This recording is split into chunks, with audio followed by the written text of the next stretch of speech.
Hi, this is Jill from the North Woods. Well, I lost 0.5 pounds, which is okay-ish, it's better than gaining for sure. And I decided to move up in dose. So I emailed my doctor on Friday and asked him if I could move up in dose. And he said that he would rather wait till our follow-up 1-year meeting, which is going to be at the end of August. I'm sure he wants to test my thyroid, make sure I'm healthy. And I appreciate that. I do really appreciate that. I worry when some people take this without a doctor who follows up with them, checks their thyroid, checks their blood labs. It does make me worry a little bit. So I'm glad. Like I said, I kind of like this guy because he is a professor of public health and he just seems to know a lot about a lot of things. So, I kind of dig that. But point five, not so bad. And I went to the conference, and I guess point five, even in light of the fact that I went to a conference last week, I was speaking about getting fit with Apple. And so many people liked that presentation and wanted to show someone in their life the presentation. They have asked me to redo the presentation and put it up on the YouTube channel. So I'm working on adapting it so that I can put it on YouTube. I think I'm going to break it into two conversations. It was a 45-minute presentation, but it was well received. But I noticed that when I was eating at the conference, the food is just a smidge. Um, like the chicken was there, and I had chicken, but it had gravy on it. There was salad, but it had really thick salad dressing.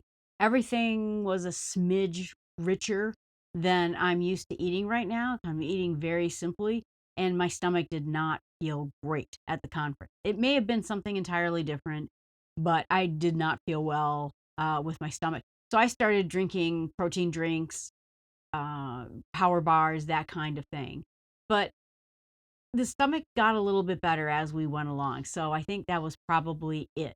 What I'm going to talk about today is, can we get reattached to GLP-1 normal levels? I kind of had that thought, thinking that we are pumping up the amount of GLP we have in our bodies by a lot. And does it ever go back to normal? Or will our bodies be forever ignoring our natural GLP-1s because we're taking so much right now? And, if we get done with this dose, 10 milligrams, we're probably going to get done with what's going on in our stomachs. And maybe I kind of had this thought, that's exactly how we got into this position in the first place. Maybe our GLP just started not working for us at some point. I don't know. And I'm not a doctor. And so that's a good thing to find out. But so I did a little bit of research and I read some books. There's a fellow named Dr. Fung, and I will put some links to some of his videos on YouTube. But he is a kidney specialist who just became the most educated human being he could about the metabolism. What breaks it? What makes it work? How can you get thinner? How can you gain weight? He started out with one of the videos that I watched. He says, I can make you gain weight and I can make you lose weight and I can make you all these things he went through because we now give people hormones as part of treatment. Think about insulin. We get used to insulin, and it's like insulin where we're ignoring it in our bodies, and then that's when we start having glucose problems, right? That's where the problems start beginning. But you give people more insulin and it does this, or you have people who are born with no insulin and it starves their muscles of energy.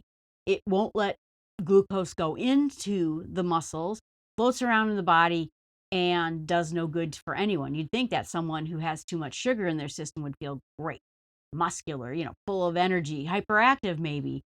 And at some point it stops doing that for us. And that is because some people like have the type 1 diabetes, but most of us who have the type 2 diabetes, it is starting to ignore insulin and it's going too much in our body. We're starting to ignore leptin, which tells us that we're full. Ghrelin, I think, too. It starts ignoring things. But can we become more sensitized? So when we get off this drug, if we ever decide to get off this drug, which I'm kind of hoping to do that, maybe not, maybe never, but I'm hoping to, can we get our bodies to be resensitized to the natural levels of GLP-1s we have in our bodies, or maybe even just a lower dose? Maybe that pill comes out and we want to just take less. So the idea is, what can we do to resensitize our body and get back to it again? And like I said, we get over the amounts of GLP-1s. It starts to ignore it because the brain pushes back, saying, I want Jill to survive. We get a set point, which is a weight and an insulin and a ghrelin and a glucose level where our body gets comfortable with.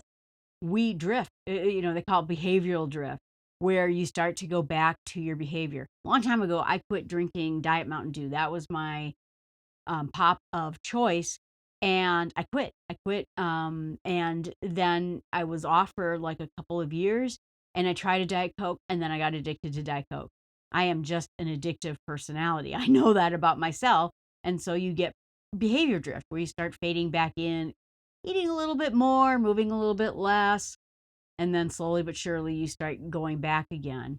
So it's important that we know that there are certainly opportunities, if we can, to resensitize our body to GLP-1s.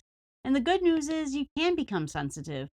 And of course, and here's the short form of it all, it's doing many of the things that we think we should be doing. And so we're going to go through that list next if you want to find out what those things are.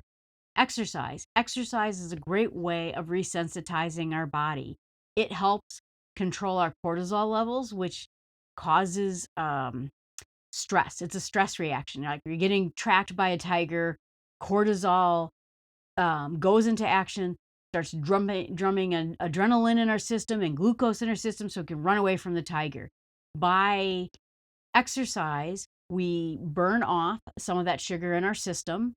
We are able to then release some of the stress and tension that's building up inside of us. Cortisol will dull the GLP-1's effect in our body. So trying to reduce our stress, calm down, deep breathing, prayer, journaling, anything that you can do, including exercise, which I just mentioned, will help restore our hormonal balance. Resistance training help because, again, when you do strength training, resistance training, body weight training, it creates muscles in you. And as you get muscles, which I got some muscles now, it starts being little factories to burn off the sugar. So you want that sugar out of your system. It is there. It serves a purpose. It is there to provide us energy. But what we don't want it doing is we don't want it getting the message from insulin, store that. That's how we got into this trouble in the first place. Our body's constant message of, hey, see that food? Go store it. Go store it. Burn it off. We want that energy to be used, not stored. And so cardio also can help with that, the higher heart rate exercises. But again, strength training helps improve using the energy instead of storing it. We do not want to store it. And then also then we'll make our GLP-1 receptors more sensitive, and over time will then gradually increase the natural production of GLP-1 as well. Getting enough sleep. While you're sleeping, it can help increase GLP-1 and increase your acceptance of it. If you get a bad night of sleep, it can suppress your GLP-1s, increase your ghrelin, which is your hunger hormone. And I think that we have to start as a society really promoting sleep as non-negotiable. This is not something I'm going to stay up to watch this movie. The movie can wait. The TV show can wait. Everything can wait. The sleep is just one of the most important things you can do, and get good night's sleep. If you have a bad night's sleep, try troubleshooting what's going on.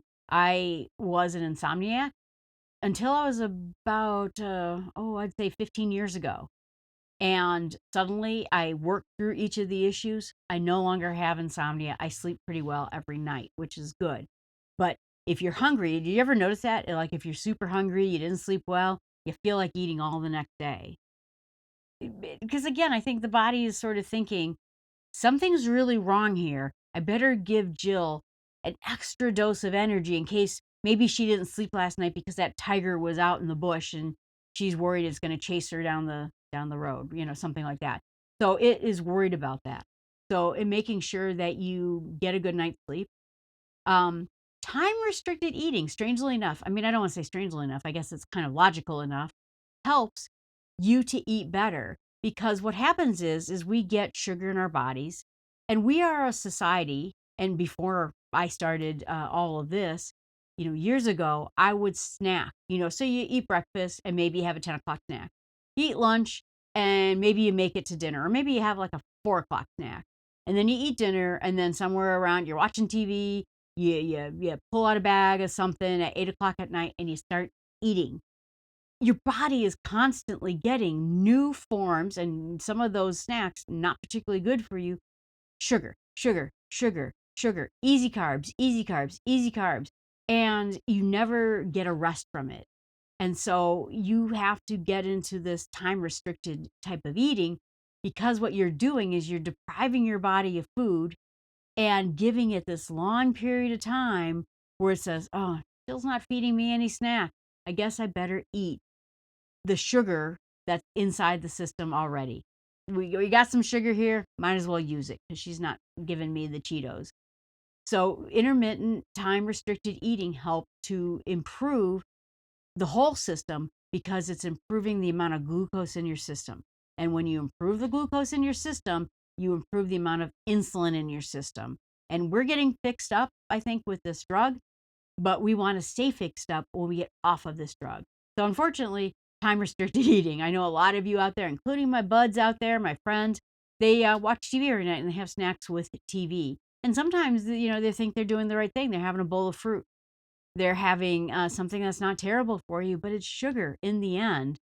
And we'll talk about why eating earlier rather than later is better in just a minute.